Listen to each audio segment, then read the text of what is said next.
এই পৃথিবীতে চারজন বাদশা ছিলেন, দুইজন মুমিন, দুইজন কাফের, যারা গোটা বিশ্বের বাদশা।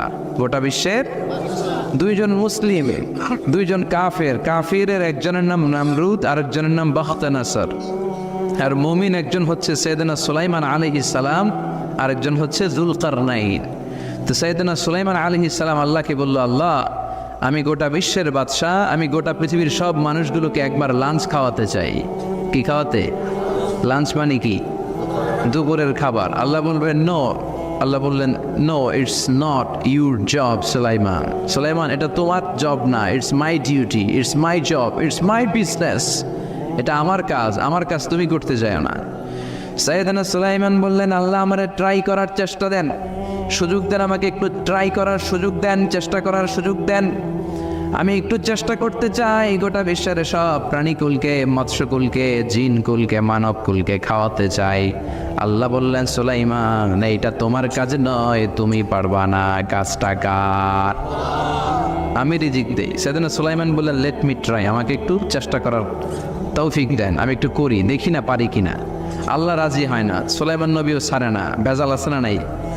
সুলাইমান আলাইহিস সালামের জোরাজোরিতে আল্লাহ রাজি হলেন। সাইয়েদনা সুলাইমানের অনুসারী ছিল জিনেরা। জিনেরা আবার ওনার কথা শুনতো। উনি জিনদের নিয়ে গোল টেবিল বৈঠক করলেন আর বললেন, সাগরের তীরে বিশাল বড় বড় ডেগের মধ্যে রান্না করো, আফ্রিকার গরুগুলোকে ফ্রাই করো, তেমি মাছগুলোকে ভুনা করো, খাসিগুলোকে রেজালা করো, পোলাও করো, খিচুড়ি করো, বিরিয়ানি করো, সব ধরনের খাবার জমা করো। অমুক অমুক দিন দুপুরবেলায় আমি সৈয়দনা সুলাইমান আলাইহিস সালাম গোটা বিশ্বের সবাইকে দুপুরের খাবার খাওয়াবো। জিনেরা বড় বড় পাতিলে রান্না করা শুরু করে দিল। রাত্রে সাগরের তীরে 40 কিলোমিটার এরিয়ার মধ্যে রান্নার স্তূপ। চলে আসলো সেই মাহেন্দ্র দিন, যেদিনে না লাগবে না, যেদিন খাওয়ানো হবে ওই দিন সবাই এসেছে। সৈয়দনা সুলাইমান উদ্বোধনী ভাষণ দিবেন। উনি বলতে শুরু করলেন, জিনেরা লাইন ধরবে এদিকে, মাছেরা লাইন ধরবে এদিকে, পাখিগুলো লাইন ধরবে এদিকে, মানুষগুলো লাইন ধরবে এদিকে, সবাই লাইনে লাইনে এসে খাবার খেয়ে যাও। সাগরের ভেতর থেকে বিশাল এক তিমি মাছ এসে বলে, সুলাইমান আমি লাইন মানি না। কি মানি না? আমারে বেলাইনে খাবার দাও। সেদিন সুলাইমান বলেন, আমি নবী মানুষ, আমি বেলাইন করতে পারি না। তিমি মাছ বলে, আমার পেটে প্রচণ্ড ক্ষুধা, এই ক্ষুধায় যদি আমি মরে যাই তাহলে কিয়ামতের দিন আল্লাহ তোমারে ছাড়বে না, কারণ আমি তোমার মেহমান হয়ে এসেছিলাম। জাবেলা আছে না নাই? সেদিন সুলাইমান বললেন, বিপদে কি করি? আসলেই তো এই তিমি মাছ আমার মেহমান, আজকে না খেয়ে যদি মারা যায় কিয়ামতের দিন আল্লাহ আমারে ছাড়বে না।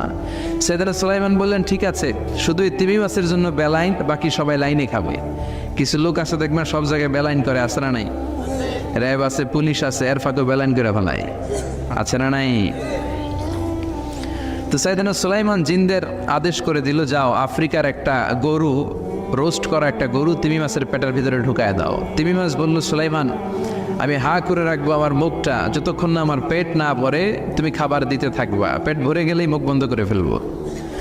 সাইয়েদনা সুলাইমানের কথা অনুযায়ী জিনের বাদশাহ একটা আস্ত গরু ফ্রাই করা তিমি মাছের পেটের ভিতরে ঢুকায় দিছে, কিন্তু তিমি মাছ হা করে আছে। সাইয়েদনা সুলাইমান বললেন, কয়েকটা খাসি মেরে দাও। একটা খাসি দিয়ে দিল, তারপরও হা করে আছে। বড় বড় ডেক থেকে পোলাও দাও, খিচুড়ি দাও, বিরিয়ানি দাও, আরো কয়েকটা গরু দাও, হা করে আছে। আরো কয়েকশো গরু দাও, হা করে আছে। আরো কয়েক হাজার গরু দাও, হা করে আছে। সুবহানাল্লাহ কইবেন না? দিতে দিতে 1 কিলোমিটারের খাবার নাই, 2 কিলোমিটারের খাবার শেষ, 10 কিলোমিটারের খাবার শেষ, 20 কিলোমিটার শেষ, 30 কিলোমিটার শেষ, 40 কিলোমিটারের খাবার শেষ। এখনো তিমি মাছের মুখটা হা করা আছে না নাই? সাইয়েদনা সুলাইমান সেজদায় পড়ে গেলেন, ডেকে বললেন, আল্লাহ আমি বুঝি নাই, গোটা বিশ্বের সবাইকে তো দূরের কথা, একটা মাছরেও তো রিজিক দিতে পারলাম না। তিমি মাছ এখনো হা করা, ডেকে বলে, সুলাইমান প্রতিদিন রব্বুল আলামিন 3টা লোকমা খাবার আমারে খাওয়ায়, তুমি 40 কিলোমিটারের খাবার পেটে দিয়েছো, কিন্তু আল্লাহর 3টা লোকমার একটা লোকমার সমানও হয় না।